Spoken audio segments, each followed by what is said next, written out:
Dwight L moody DL moody క్రీస్తు శకం 1837 ఫిబ్రవరి 5న అమెరికాలో జన్మించాడు.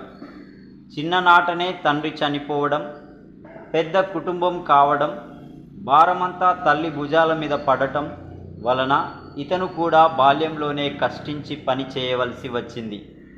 కానీ తల్లి చర్చికి క్రమం తప్పకుండా హాజరయ్యేట్లు జాగ్రత్త పడింది.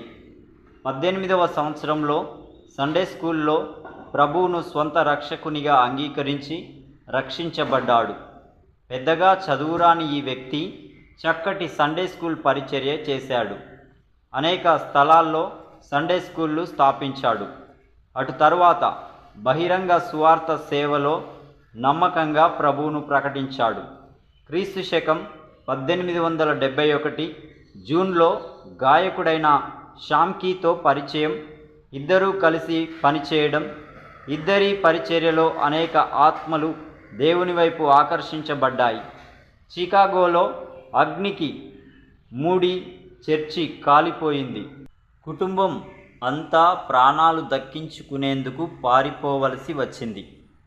బైబిల్ మంచి పేరుతో నేను మిగిలామని మూడీ ఆ సందర్భంలో చెప్పాడు. మూడీ ద్వారా ఉజ్జీవం అనేక హృదయాలను వ్యక్తిగతంగా తాకింది. ఎన్నో మైళ్ళు ప్రయాణించాడు. ఎన్నో దేశాల ఆహ్వానాలను అందుకున్నాడు. చార్లెస్ స్పర్జన్ ఇంగ్లాండ్కు ఆహ్వానించాడు.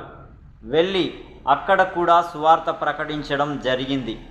హడ్సన్ టేలర్ పరిచర్యకు తన సంఘం నుండి సహాయ సహకారాలను అందజేశాడు. క్రీస్తు శకం 1899 నవంబర్ 16న తన ఆఖరి ప్రసంగం చేసి అస్వస్థతతోనే ఇంటికి చేరి క్రీస్తు శకం 1899 డిసెంబర్ 22న గుండెపోటుతో తన 62వ ఏట పరలోక గృహానికి డిఎల్ మూడీ గారు చేరుకున్నారు.